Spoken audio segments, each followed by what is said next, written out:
Ilara felt the heat of the ovens not as a comfort, but as a pressure. It was the same weight that had settled behind her eyes 3 years ago and never quite left. It was the weight of carrying a kitchen that was not hers, of creating menus that bore another's name, of plating brilliance that was credited to a man whose only talent was theft. The exhaustion was a low, constant hum beneath the clang of pans and the hiss of the flat top. It was the kind of tired that sleep could not fix. Julian Vance, who was neither a Vance by blood nor a chef by trade, moved through his kitchen with the unearned swagger of a man who believed his own press releases. He didn't walk, he performed. His posture was a carefully constructed nonchalance, his smile a brand asset. Tonight, he was particularly pleased with himself. A critic from the Metropolitan Herald had praised the deconstructed bouillabaisse with a saffron foam, calling it a mark of Julian's audacious genius. Ilara had developed that dish over 6 weeks of sleepless nights, sketching flavor profiles on grease-stained napkins and coaxing the delicate foam into existence. Julian had watched her once, nodded, and then described it to the critic as if he'd dreamed it into being. She was plating the last dessert of the night, a lavender-infused panna cotta with a honeycomb tuile. Her hands moved with an economy born of a decade of practice. Each movement was precise, clean, and final. The kitchen was quieting down. The younger cooks were wiping down their stations, their movements slow with fatigue. Maria, the dishwasher, a woman with kind eyes and hands permanently puckered from the steam, was already humming a soft tune as she fed racks into the machine. It was in this lull, this shared exhale at the end of a brutal service, that Julian chose to approach. He leaned against the stainless steel counter opposite her, crossing his arms. The pose was meant to be casual, but it was a cage. "Heard from my publicist," he said, his voice a low drawl that always set Ilara's teeth on edge. "The Chronicle wants to do a feature. A day in the life. They want to follow me, see my process." Ilara placed a single perfect raspberry on the panna cotta. She did not look up. "That's good for the restaurant, Julian." "It is," he agreed. He paused, letting the silence stretch. He was watching her hands. He had always been fascinated and repulsed by her competence. "They're particularly interested in the new fall menu, the one you're supposedly working on." She slid the finished plate onto the pass. "It's in development." "Is it?" He pushed off the counter, his casualness evaporating. He stepped around, invading her small space. She could smell the expensive cloying cologne he wore. It was a scent of entitlement. "Because what I hear, Ilara, is that you've been taking calls on my time. What I hear is that your focus is elsewhere." She finally looked at him. Her gaze was steady. She was not a woman who flinched. "I take personal calls on my break. My focus is where it has always been." "Don't lie to me," he hissed, his voice dropping. The performance was over. This was the real Julian, the one who lived behind the charming facade, the small, insecure man who seethed with resentment. "I saw you, whispering on your phone in the dry storage. You think I'm stupid?" She thought about the call. It had been the school nurse.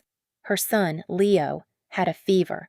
She had spent her 30-minute break arranging for her neighbor to pick him up, her heart a cold knot of worry in her chest.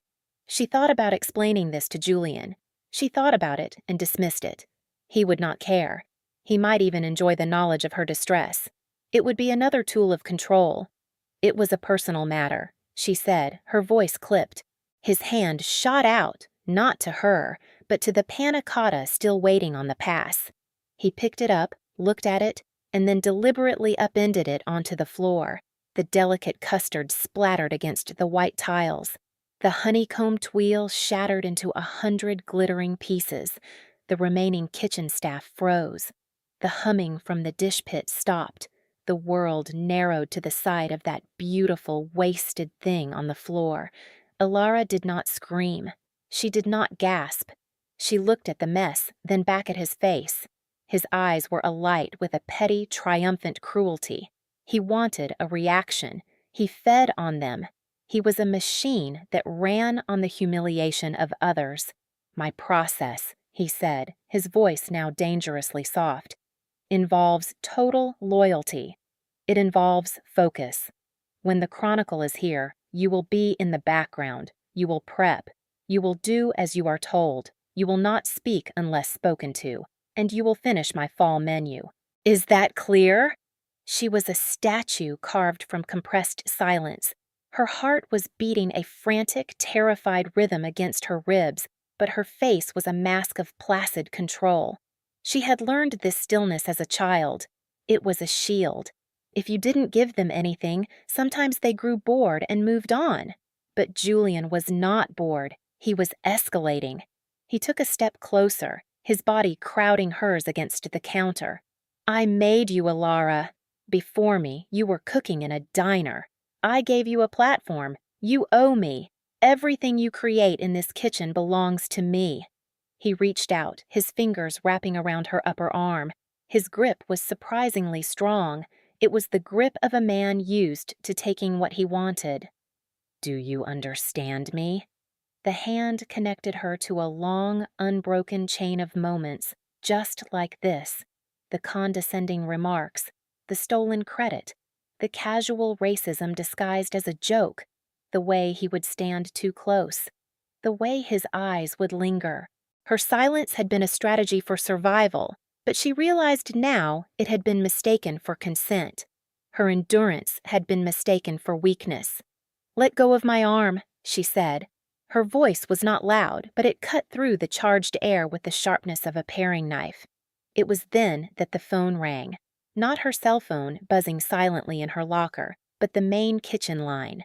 It was a shrill, insistent sound that shattered the tableau. One of the young prep cooks, a boy named Sam who worshipped Alara, flinched and then moved to answer it, grateful for the interruption. Vance's table, kitchen, Sam stammered, his eyes darting between Julian and Alara. Julian's grip tightened on her arm, his knuckles white. Tell them to call back, he snarled, his attention still locked on her. Sam's face went pale. He held the receiver out, his hand trembling slightly. Mr. Vance? It's for Chef Ilara. The woman says... She says her name is Isabella Moretti. The name dropped into the kitchen like a stone into a still pond. Moretti. It was a name that echoed in the city's foundations, a name whispered in boardrooms and back alleys with the same mixture of fear and reverence. It was a name associated with old money, untouchable power, and a kind of influence that didn't need to announce itself. Julian's head snapped toward Sam. The transformation was immediate. The rage in his face dissolved, replaced by a slack-jawed confusion which quickly curdled into a kind of panicked greed. He released Alara's arm as if it had suddenly become red-hot. He snatched the phone from Sam. "This is Julian Vance," he said, his voice instantly shifting back into its smooth public relations cadence. It was like watching a snake shed its skin. "To whom am I speaking?" Alara rubbed her arm, a phantom ache already blooming there. She could hear the faint, melodic cadence of a woman's voice on the other end of the line. It was low and clear, accustomed to being obeyed. Julian listened, his eyes widening. He nodded, then nodded again, a series of jerky, obsequious movements. Yes, of course. She is right here." He covered the mouthpiece, his face a mask of frantic excitement. "It's her. It's the Isabella Moretti, the matriarch. She wants to talk to you." He thrust the phone at Alara as if it were a holy relic. Ilara took the receiver. Her mind was reeling. The Morettis. Why would they be calling her? She had never cooked for them. She had only heard the stories. "This is Ilara," she said, her voice miraculously steady. "Miss Ilara Vance." The voice on the other end was like aged velvet. It was calm, precise, and held an authority that needed no volume. "My name is Isabella Moretti. I have been hearing about a particular chef with a gift for turning simple ingredients into something remarkable. I am told that chef is you." Ilara's throat was dry. Thank you, ma'am. I am hosting a small family dinner this Friday evening. I require a chef. I am not interested in the theatrics of your employer. I am interested in your hands, your palate. Will you cook for us?" It was not a question. It was a royal summons. Behind her, Julian was making frantic "say yes" gestures, his face contorted with a desperate, greedy hope. He saw a connection, a way to leverage this for his own prestige. Alara saw something else. She saw a door, half open, leading out of this overheated, toxic room. "I would be honored, Mrs. Moretti," Ilara said. "Excellent. A car will collect you at 6 Post Meridium on Friday. You will bring everything you need, but the ingredients will be provided. My son has certain standards. He prefers things fresh." There was a brief pause. "And please, call me Isabella." The line went dead. Ilara slowly placed the receiver back in its cradle. The silence in the kitchen was now of a different kind. It was not the silence of fear, but of awe. Julian was practically vibrating. "The Morettis, do you know what this means? If they like you, if they like us, we could be made. This is it." He was already reframing it. Us. Ilara looked at him, then at the splattered panna cotta on the floor. She looked at Sam, who was watching her with worried eyes, and at Maria, who had not moved from the dish pit. She had been working from a version of herself that was 5 years old, a version that was grateful and accommodating. She had not updated the file. She had allowed Julian to operate on the assumption that she was still that woman. She was not. She untied her apron, the gesture slow and deliberate. She folded it neatly and placed it on the counter. "What are you doing?" Julian asked, his excitement faltering. "I'm going home," she said. "I have a dinner to plan." She walked out of the kitchen without a backward glance, leaving him standing there, a man suddenly realizing the asset he thought he owned had just been borrowed by a power he could not possibly comprehend. He was working from a version of her that had never been accurate, and he was about to discover just how catastrophically out of date his information was. The car that arrived on Friday was not a car. It was a statement. A black, monolithic sedan with windows so dark they seemed to drink the evening light. It moved with a funereal silence and stopped at the curb in front of her modest apartment building without a sound. The driver, a man built from solid blocks of granite and dressed in a suit that cost more than her rent, got out and opened the rear door. He did not speak. He simply held it, waiting. Ilara took a deep breath. She held a single, heavy knife roll in one hand. With the other, she held the small hand of her 5-year-old son, Leo. He looked up at her, his expression a mixture of excitement and apprehension. He clutched a worn stuffed wolf to his chest. There had been no other choice. Her neighbor had a last-minute emergency, and the thought of leaving Leo with anyone else felt like a betrayal. She would have to beg Isabella Moretti's forgiveness. It was a terrible breach of professional etiquette, but Leo was not negotiable. "Ready, sweet boy?" she murmured. Leo nodded, his eyes wide as he took in the car. One of those eyes was the warm, deep brown of her own. The other was a startling, brilliant blue, a perfect sky trapped in his iris. Heterochromia. The doctors had called it a beautiful, harmless genetic anomaly. To Ilara, it was just one more piece of her beautiful, anomalous son. The driver's expression did not flicker as she buckled Leo into the plush leather seat. He closed the door with a solid, reassuring thud, and they were enveloped in a cocoon of profound silence. The kind of silence that doesn't echo. The kind that settles. The kind that money buys. The Moretti estate was not in the city, but above it. Perched on a cliffside overlooking the glittering sprawl, it was less a house and more a fortress of glass and dark stone. A massive iron gate, ornate and imposing, swung open without a sound as they approached. The grounds were a manicured wilderness, old trees and sculpted gardens bathed in the soft glow of hidden lights. It was a world away from the cracked pavement and struggling rosebushes of her own neighborhood. Isabella Moretti met them at the door.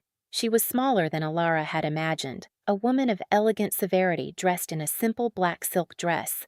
Her silver hair was swept into a flawless chignon, and her eyes, the color of dark, rich coffee, missed nothing. They took in Ilara's crisp chef's whites, the knife roll, and then settled on Leo, who was hiding shyly behind Ilara's leg. Ilara's apology died on her lips. Isabella's severe expression softened, the change so subtle it was almost imperceptible. A slight relaxing of the muscles around her mouth. "I see you brought an assistant," Isabella said, her voice that same aged velvet from the phone.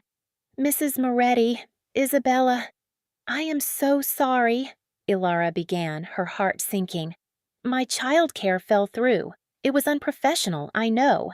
I can send him home in a cab with a sitter. I can—" Isabella held up a hand, stopping her. "Nonsense. A woman's work is never done in only one place. We are a family. We are used to children underfoot." She knelt down, a graceful, fluid movement that belied her age. She was now at eye level with Leo. "And who is this handsome young man?" Leo peeked out from behind Ilara's leg. He looked at his mother, who gave him a small, encouraging nod. "I'm Leo," he whispered, clutching his wolf tighter. "Leo," Isabella said, a genuine smile finally gracing her lips. It transformed her face, making her beautiful. "It is a pleasure to meet you. I am Isabella. Do you like pasta?" Leo nodded enthusiastically. "Good. My son, he is a barbarian. He only eats steak." She winked at Leo, a conspiratorial glint in her eye. Then she rose, her attention returning to Ilara. "The kitchen is this way. It is functional. My son believes a kitchen is for staff, not for living. I disagree." She led them through a cavernous hall with ceilings so high they seemed to belong to a cathedral. The air was cool and smelled faintly of lemon oil and old stone. "There is a small sitting room adjacent to the kitchen. Leo may stay there. My housekeeper Sophia will look in on him." The kitchen was, as promised, functional. It was a gleaming expanse of stainless steel and dark marble, brutally efficient and utterly soulless. It had none of the chaotic, lived-in energy of a real working kitchen. It was a stage waiting for a performance. But the equipment was the best money could buy, and the pantry was a chef's dream. Fresh produce from the estate's own gardens, imported cheeses, marbled cuts of beef resting in a dedicated aging fridge. Isabella watched as Ilara unpacked her knives, her movements economical and sure. "Julian Vance," she said suddenly. "He is a man of little talent and great ambition. A dangerous combination." Ilara paused, her hand on the handle of her favorite chef's knife. "He gave me a job when I needed one." "He gave you a cage and called it an opportunity," Isabella corrected gently. "I have eaten his food, and I have eaten food that came from his kitchen but was not his. There is a difference. One is marketing. The other is art." She looked at Ilara, her gaze sharp and penetrating. "I am not interested in marketing tonight, Miss Vance." "I understand," Ilara said, and she did. This was a test, not just of her skill, but of her integrity. She worked for 2 hours, a whirlwind of focused, quiet activity. Leo, settled in the adjoining room with a sketchbook and a plate of cookies from Sophia, was blessedly content. Ilara moved through the unfamiliar kitchen as if she were born to it. She was in her element, the anxieties of the outside world melting away in the heat of creation. She was searing scallops, reducing a balsamic and fig glaze, hand-rolling pappardelle, braising short ribs in a rich, dark broth of wine and herbs. The smells began to fill the sterile space, giving it life. She was just plating the appetizer when she felt a new presence in the room.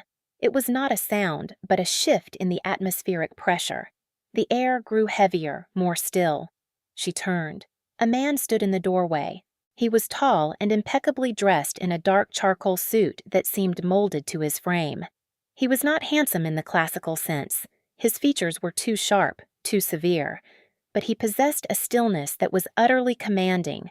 He was not performing. He was not posturing. He simply was. This, she knew instinctively, was the son, the barbarian who only ate steak. Dante Moretti. His eyes, the same dark coffee as his mother's, swept the room. They registered the activity, the food, Ilara herself, with a quick, dispassionate assessment.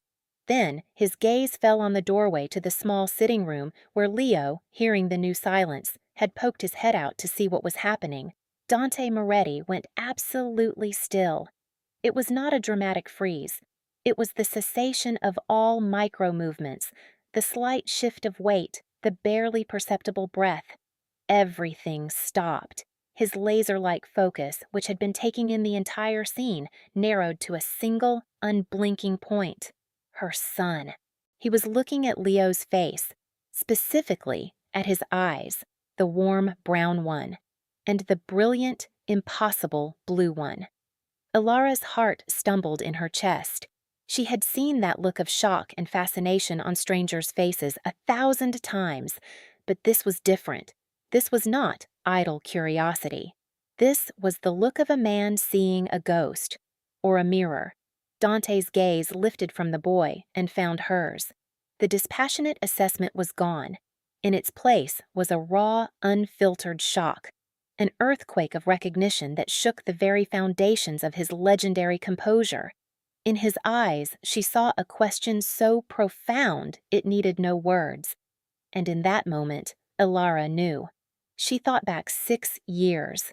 A charity gala she'd been working as a junior catering chef, a brief, stolen moment of quiet on a terrace overlooking the city, a man in a perfectly tailored suit, his face in shadow, a shared bottle of champagne, a conversation that felt more real than anything she'd experienced in her life. Anonymity. A single, reckless, beautiful night that she had never forgotten, but had locked away as a moment out of time. She had never known his name. She had never seen his face clearly in the dark, but she remembered his eyes. She remembered looking up at him and thinking how strange and beautiful they were, even in the moonlight. One dark, one light. Dante Moretti took one slow step into the kitchen. He did not look away from her. The world had shrunk to the space between them, a space suddenly charged with 6 years of unspoken history and the impossible, undeniable truth standing in the doorway, clutching a stuffed wolf. He was not a barbarian who only ate steak. He was Leo's father. The silence that followed was a physical entity. It filled the kitchen, pressing in on Ilara, sucking the air from her lungs. Dante's face was a mask of control, but she could see the battle raging in his eyes. Shock, disbelief, a dawning, terrifying clarity. He was a man who controlled everything in his world, and a 5-year-old boy with mismatched eyes had just detonated that world. He had not updated his file on his own life. He was working from a version of his past that had a page torn out, and that page had just walked into his kitchen. Isabella appeared at his side, her presence a calming balm on the charged air. She glanced from her son's rigid form to Ilara's pale face, and then to Leo, who had retreated back into the small room, sensing the shift in the adult weather. Her sharp eyes missed nothing. She placed a gentle hand on her son's arm. "Dante," she said, her voice soft but firm. "The chef is working. Let us give her space." Dante did not seem to hear her. His gaze was still locked on Ilara, a silent, burning inquisition. He was processing, calculating, recalibrating his entire existence around this new, impossible data point. He was the CEO of a vast, complex empire, accustomed to analyzing threats and opportunities in milliseconds. But this was not a business deal. This was a son. Ilara forced herself to move. Her training took over, a lifeline in the tumultuous sea of her own shock. She turned back to her station, her hands moving automatically to plate the seared scallops. Her movements were jerky, a stark contrast to her earlier grace. She could feel his eyes on her back, a physical weight. "The first course is ready," she said, her voice a strained whisper. Isabella's hand tightened on Dante's arm. "Son, now." It was not a request. He finally broke his gaze from Ilara and looked at his mother. He gave a single sharp nod. He turned and walked out of the kitchen without another word, his movements stiff, his legendary composure fractured. Isabella lingered for a moment. She looked at Ilara with an expression Ilara couldn't decipher. It wasn't pity. It was something closer to assessment. And perhaps a flicker of deep maternal sorrow. "He is a complicated man," Isabella said quietly, "but he is not a monster. Finish the meal, my dear. The food will speak for you. With that, she too was gone, leaving Alara alone in the silent, gleaming kitchen with the ghost of a shared night and the living proof of its consequences. She leaned against the cold steel counter, her knees weak. The dinner was no longer a test of her skill. It was a trial, and she was both the defendant and the star witness. She cooked with a desperate, furious focus. It was the only thing she could control. Each dish was an act of defiance, a statement of her own worth outside of this staggering revelation. The pappardelle was silky, the short ribs so tender they melted at the touch of a fork. The dessert, a dark chocolate torte with a molten raspberry core, was decadent and complex. It was the best work of her life, created under the worst pressure she had ever known. Sophia, the housekeeper, served the meal in a dining room Alara could not see. The house remained silent. When it was over, Sophia returned with empty plates, her face impassive. An hour passed, then another. Alara cleaned her station with meticulous care, wrapping her knives and scrubbing the counters until they gleamed. She packed her empty containers. Leo had fallen asleep in the armchair, his face peaceful in the dim light. Finally, Dante returned. He stood in the doorway, his suit jacket now removed, his tie loosened. He looked less like a corporate sovereign and more like a man who had been wrestling with angels and demons. His face was pale, his eyes shadowed with exhaustion. "I have sent my mother to bed," he said. His voice was low, rough around the edges. "She enjoyed the meal. She said it was honest." "I'm glad," Alara replied, her own voice barely audible. He walked slowly into the kitchen and stood on the other side of the large central island. The steel between them felt like a chasm. "My driver will take you home," he said. It was a statement of fact. "A car will be sent for you at 10 in the morning. We have things to discuss." This, too, was not a request. It was a command. The protector in him was asserting control, building a structure around the chaos. Alara's fear was a cold knot in her stomach, but it was mingled with a spark of defiance. She had been pushed and pulled and commanded for too long. "I have a job, Mr. Moretti. I have to work." "You work for Julian Vance," he stated, his voice flat. He had already gathered information. Of course he had. A man who believes he owns you, a man who physically accosts his employees. He saw the flicker of surprise and fear in her eyes. "My mother has sources in every kitchen in this city. I know what happened before she called you." The world tilted on its axis again. The invitation hadn't been a coincidence. It had been a rescue, a calculated extraction. "You will not be returning to that restaurant," Dante continued, his voice leaving no room for argument. "That is not a point of discussion. What we will discuss tomorrow is the well-being of the boy, my son." He said the word as if it were a foreign object in his mouth, heavy and strange and sharp. Alara felt a surge of protective fury. "Leo is my son. He is happy. He is healthy. He is loved. He doesn't need anything from you." "He needs safety," Dante countered, his voice steady as iron wrapped in silk. "And so do you. A world in which Julian Vance can lay a hand on you is not a safe world. I alter worlds that are not safe for my family." He paused, the word hanging in the air. 10 in the morning, Alara. We will talk here. Leo can play in the garden. He will be safe here." He was offering protection, but it felt like a beautifully constructed cage. The relief of being seen and defended was at war with the terror of being owned. He was not Julian, driven by petty ego. He was something far more powerful, his motives far deeper. His was the quiet, structural power that reshaped reality, while Julian's was the hollow, performed power of a barking dog. She looked at her sleeping son, the absolute center of her universe. For him, she had endured everything. For him, she would do anything, including walking into the lion's den. 10 o'clock, she agreed, her voice tight. She would meet him, but it would be on her own terms. She was not an asset to be managed or a problem to be solved. She was the mother of his child, and he was about to learn that gave her a power even he had to respect. The next morning, Ilara felt a cold clarity. She dressed herself in Leo with deliberate care.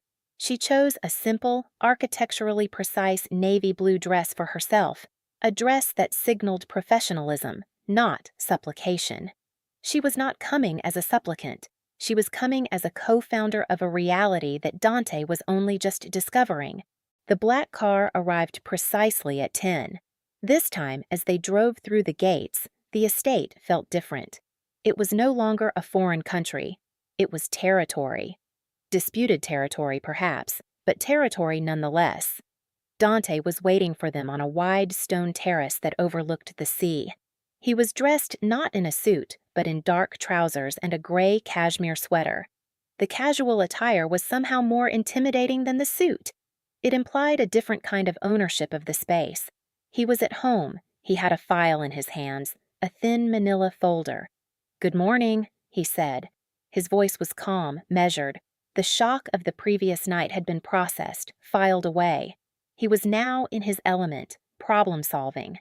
Sophia appeared as if from nowhere and gently asked Leo if he would like to see the koi pond.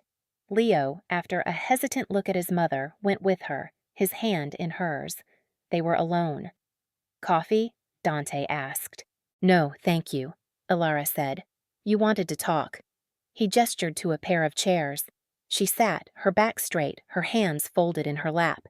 He remained standing, looking out at the water. "I have had a productive night," he began. He opened the folder. It contained a single sheet of paper. "6 years ago, the Children's Hospital Foundation Gala. You were working for Artful Bites Catering. I was a guest. We spoke on the North Terrace for approximately 90 minutes. The encounter was brief." His recitation was devoid of emotion, a sterile summary of the night that had created her son. It was both insulting and, in a strange way, a relief. He was treating it like a business report. That she could handle. "And now you know," she said. "And now I know," he agreed. He closed the folder. "He has my eyes.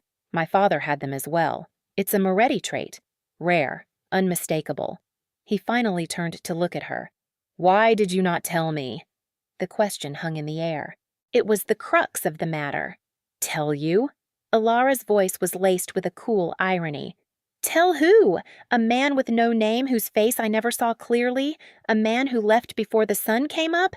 I had nothing to tell, and no one to tell it to. For all I knew, you were a ghost." He absorbed this. He did not argue. He did not defend himself. He simply nodded, accepting the data. Fair. He paced the length of the terrace once, his movements smooth and controlled. "My life at that time was chaotic. My father had just died. The transition was not smooth. I was not myself. It was the closest he would likely ever come to an apology. He was not sorry for the act, but for the context, for his own lack of control. "Leo is my son," he said, stopping in front of her. It was no longer a question or a discovery. It was a statement of ownership, a claim. That is a fact. From this fact, others proceed. Fact 1, he will be provided for. A trust will be established. His education, his future will be secured. "He is already provided for," Ilara cut in, her voice sharp. "I provide for him." "You provide for him by working for a man like Julian Vance," Dante countered, his voice dropping. "By enduring abuse and theft. You call that provision. I call it an unacceptable risk." He leaned down, placing his hands on the arms of her chair, trapping her. His proximity was overwhelming, a field of pure gravitational force.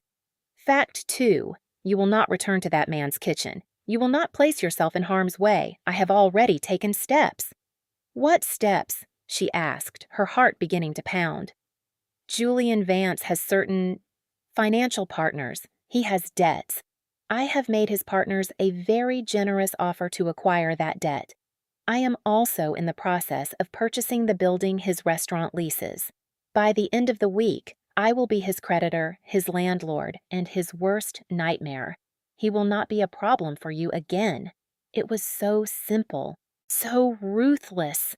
A problem identified, a solution executed. He spoke of ruining a man's life with the same detached calm he might use to describe a quarterly earnings report. The sheer scale of his power was terrifying. "I didn't ask for that," she said, trying to push back against the feeling of being managed. "You did not have to," he replied. "The threat to the mother of my son is a threat to my son. I do not tolerate threats." He straightened up, giving her space. "Fact 3, you and Leo will move. This apartment, it is not secure. I have a property, a small guest house on the far side of the estate. It is private. It is safe. You will live there."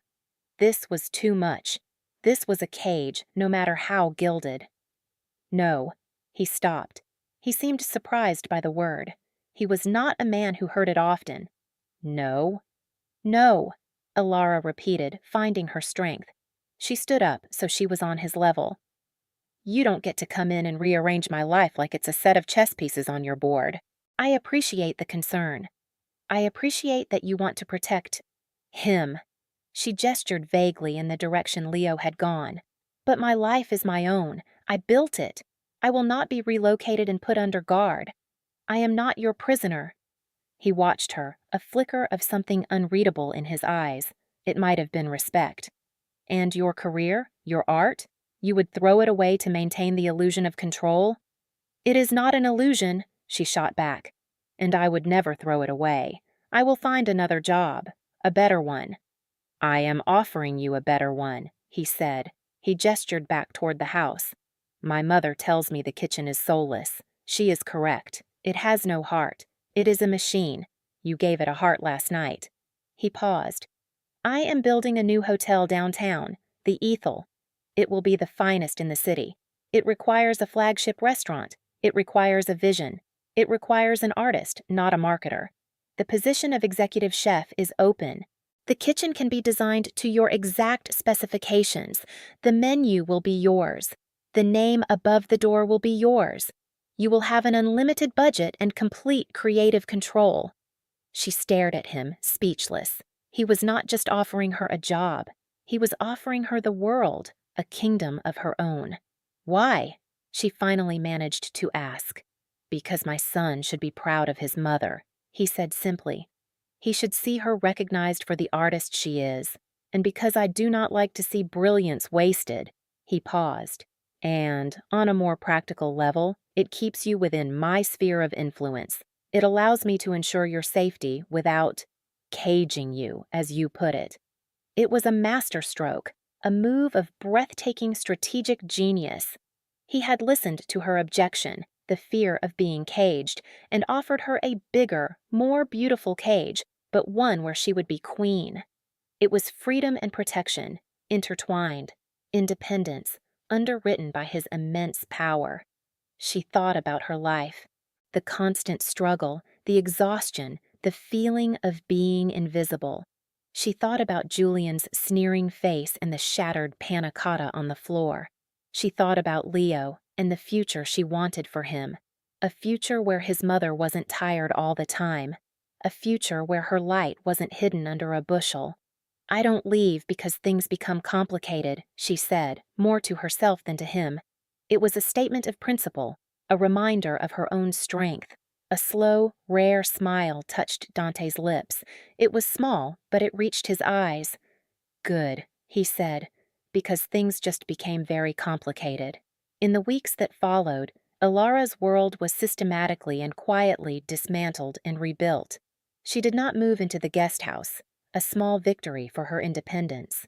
Instead, Dante's security consultant, a terrifyingly pleasant man named Arthur, oversaw the installation of a new security system in her apartment building and arranged for a private car to be at her disposal.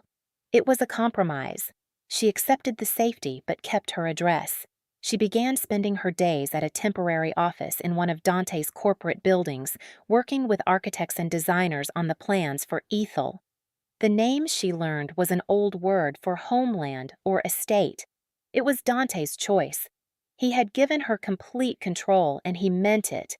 He would appear at the end of the day, review the plans, listen to her ideas, and offer quiet, insightful suggestions. He never overruled her. He was treating her like a partner, a respected colleague. The slow burn of their new relationship was built in these quiet moments. It was built during shared lunches where they discussed suppliers and staffing. It was built when he would appear at her apartment in the evening, under the guise of dropping off paperwork, and stay to watch her read a bedtime story to Leo. He was observing, studying, learning how to be a father from a distance. He never touched her. The space between them remained charged, but it was a space of respect, not passion. He was giving her time to breathe, time to recalibrate. He was earning her trust not with grand gestures, but with the steady, reliable application of his competence on her behalf. Meanwhile, Julian Vance was unraveling. He had called her phone a dozen times the first day, the calls escalating from wheedling to demanding to outright threatening. Then, they stopped. She learned through the city's vibrant kitchen gossip that his primary investors had pulled out, that his meat supplier had suddenly terminated their contract, that the health department had paid him a surprise visit and found a dozen minor but costly violations. Julian, in his arrogance, could not conceive of a power greater than his own small sphere of influence. He saw these events not as a coordinated attack, but as a string of bad luck, and Alara's continued absence as an act of personal betrayal. He had not updated the file. He was still working from the assumption that she was his possession, temporarily misplaced. He told his remaining demoralized staff, "Give her a month. She'll get tired of the high life and come crawling back. They all do." He was a man shouting into a hurricane, utterly oblivious to the storm he had provoked. The final piece of his downfall was set into motion when the invitations for the annual Obsidian Gala were sent out. It was the premier culinary event of the year. Julian, to his fury, was not invited. But the gala's organizers made a special announcement. The keynote speech would be delivered by the legendary matriarch Isabella Moretti, who would be introducing the executive chef of the city's most anticipated new restaurant, Ethel. This was Julian's breaking point. His delusion could not withstand this final public insult. In his mind, she had stolen his dream. She had taken the glory that was rightfully his. He decided he would not let it happen. He would crash the gala. He would confront her in front of everyone. He would expose her as a thief and a fraud. He would humiliate her so completely that no one would ever hire her again. It was a fatal miscalculation. It was the desperate, flailing move of a cornered animal. And it was exactly what Dante Moretti had been waiting for. He was not just a protector. He was a hunter. And he had just led his prey into the perfect trap. The Obsidian Gala was a symphony in black and silver. It was held in the grand ballroom of a historic hotel, a cavernous space with crystal chandeliers that dripped light onto the city's elite. The air hummed with power, money, and the clinking of champagne flutes. Ilara stood in the wings of the stage, her heart a fluttering bird in her chest. She wore an emerald green gown that shimmered under the lights, a gift from Isabella. It was a color of life, of growth, of new beginnings. Isabella stood beside her, a regal and calming presence in black lace. "Are you nervous, my dear?" "Terrified," Ilara admitted. Isabella patted her hand. "Good. It means you are alive." Dante was in the front row, seated at a table with the mayor and a handful of the city's most powerful figures. He looked impossibly calm, his dark blue suit a shadow against the white tablecloth. He caught her eye and gave a subtle, almost imperceptible nod. "You are safe." The message was as clear as if he had spoken it aloud. The master of ceremonies introduced Isabella to thunderous applause. She walked to the podium, a figure of immense grace and authority. She spoke of the city's culinary history, of tradition and innovation. Then she turned to the future. "It is a rare thing," Isabella said, her voice carrying through the silent room, "to witness the birth of a true artist, a voice so clear, so honest that it changes the conversation. For years, this voice has been working in the background, a ghost in the machine, creating brilliance that was claimed by another. But tonight, that changes. It was at that exact moment that the doors to the ballroom burst open. Julian Vance stood there, swaying slightly. He was drunk, his face flushed, his expensive suit rumpled. His eyes, wild and furious, scanned the room until they found Ilara in the wings. A collective gasp went through the crowd. Security started to move, but Dante, with a small, sharp gesture of his hand, waved them off. He leaned back in his chair, a silent observer watching the final act of a play he had written. "There she is!" Julian bellowed, pointing a trembling finger at Ilara. He stumbled into the room, his voice a raw, ugly sound in the elegant space. "The thief!" He marched toward the stage, knocking over a chair. "That's my chef. She works for me. Everything she knows, I taught her. Every dish she's ever made, it came from my mind." Ilara felt a cold wave of familiar fear, the same fear she'd felt in the kitchen when he'd loomed over her. But this time it was different. She was not alone. She was standing in the light, and he was the one stumbling in the dark. He reached the foot of the stage, his face a mask of desperation and rage. "You have an obligation!" he screamed up at her, his voice cracking. "A contract! You owe me! You are nothing without me!" He tried to climb onto the stage. It was a clumsy, pathetic attempt. Isabella Moretti did not flinch. She simply looked down at him with an expression of profound disappointment, as if scolding a misbehaving child. Then Dante moved. He did not rush. He was not performing. He rose from his chair and walked to the stage with that same unhurried, implacable purpose he always had. He took the microphone from Isabella's hand. The room was so quiet you could hear the frantic rasp of Julian's breathing. "Mr. Vance," Dante said, his voice low and calm, but amplified to fill every corner of the vast ballroom. "You seem to be operating under a number of delusions. Let me correct the file for you." Julian froze, staring up at the man who held the microphone. He seemed to recognize Dante for the first time, and a flicker of primal fear entered his eyes. "Delusion the first," Dante continued, his voice as cold and precise as a surgeon's scalpel. "That Ilara Vance works for you. She resigned from your establishment weeks ago. Her final paycheck, including accrued vacation, was deposited into her account this morning. From my account. Delusion the second, that you have a restaurant. As of Tuesday, I acquired 100% of your outstanding business debt. As of Wednesday, the holding company that owns your building became a subsidiary of Moretti Enterprises. And as of 3 hours ago, your primary food and liquor distributors terminated their contracts with you and signed exclusive agreements with my new hotel group. Your restaurant, Mr. Vance, is closed. Permanently." The color drained from Julian's face. He looked as if he had been physically struck. "Your staff has been offered positions at Ethel at a significant increase in salary. All but 2 have accepted. You, however, are terminated. For cause."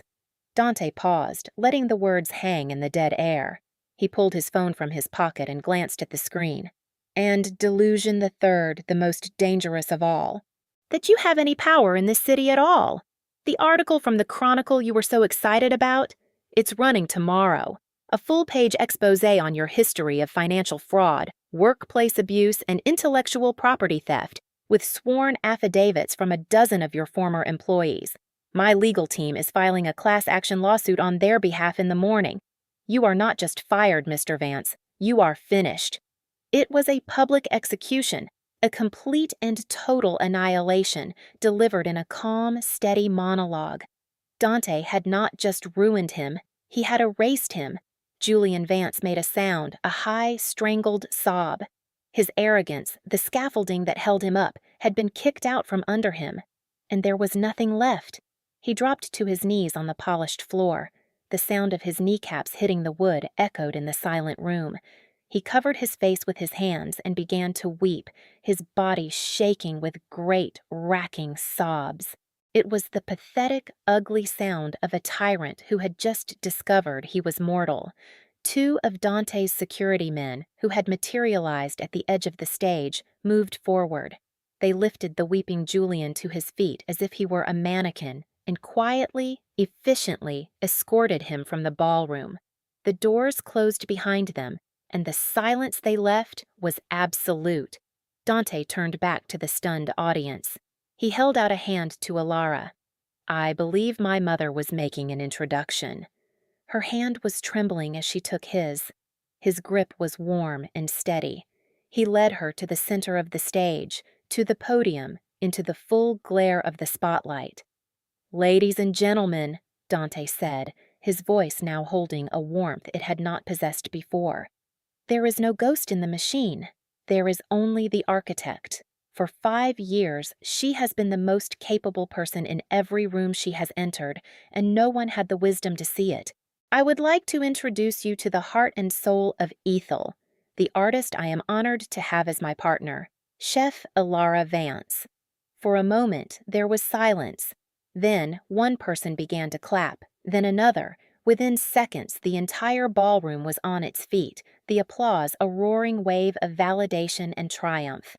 Alara looked out at the sea of faces, at the flashing lights, and for the first time in a very long time, she felt seen, truly seen. The weight behind her eyes, the pressure she had carried for years, finally began to lift. Later that night, they stood on the private terrace of Dante's penthouse suite, high above the sleeping city. The party was over. The war was won. A profound quiet had settled over them. Alara leaned against the railing, the cool night air a balm on her skin. She was still wearing the emerald gown. "Thank you," she said, the words feeling small and inadequate for the tectonic shift he had engineered in her life. Dante came to stand beside her, not too close, but near enough that she could feel the warmth radiating from him. "Vance was a loose thread. I do not like loose threads." "You didn't just pull the thread," she said, a small, wry smile touching her lips. "You unraveled the entire sweater, burned it, and salted the earth." He allowed himself a small smile in return. It was a poorly made sweater. They stood in comfortable silence for a long time, watching the distant river of headlights flowing through the city's concrete canyons. The weight was gone, replaced by a feeling she couldn't name. It felt like peace, the kind of silence that doesn't echo, the kind that settles. "He has one blue eye," Dante said quietly, not looking at her. It was not a question. It was a statement, offered gently into the space between them, the final, unspoken truth that had been present in every interaction they'd had. Alara took a slow breath, a real exhale that seemed to come from the soles of her feet. The fear was gone. The shock was gone. All that was left was the quiet, complicated truth. "Yes," she said, "he does." She told him everything then, about the anonymous man on the terrace, the kindness in his shadowed face, the feeling of being truly heard for a single night. She told him about her shock and fear when she discovered she was pregnant and the fierce, immediate love that had overcome it. She told him about raising Leo alone, about the struggles and the joys, about the fierce pride she felt for her funny, brilliant, beautiful boy. She did not cry. Her voice was steady, a recitation of a history she had lived, not a tragedy she had endured. When she was finished, he was silent for a long time. He looked out at the city, his jaw tight. "I was a different man then," he said finally, his voice thick with an emotion she couldn't identify. "Regret, perhaps. My father's death. It left a vacuum. I became what I needed to be to fill it. Ruthless, controlled. I sealed off every part of myself that was not useful." He turned to her, and his eyes, one dark and one light, were filled with a raw vulnerability she had never seen before. "That man on the terrace, I think that was the last night he existed. He's not gone," Alara said softly. "I see him sometimes. When you look at Leo." He reached out then, his movement slow, giving her time to pull away. He gently took her hand. His fingers were warm and strong around hers. It was not a gesture of passion, but of connection, of recognition, a partnership. I don't know how to do this, he confessed, his voice a low murmur. To be a father. To be a family. Neither do I, she admitted. I've only ever known how to be his whole world. I don't know how to share. She looked at their joined hands. But I don't leave because things become complicated. A real smile touched his lips, reaching his eyes and making them bright. Good, he said. Our son is already annoyed with me. He says I'm too serious. He squeezed her hand gently. He gets that from you. She laughed, a real, genuine laugh that felt like a release. The sound was carried away on the night wind, a promise of a new beginning. Not a fairy tale happily ever after, but something better, something real. A family to be built from honesty, from complication, and from the daily deliberate choice to stay. They stood together, looking out at the glittering expanse of their city, two sovereigns of a new shared world, ready for whatever came next.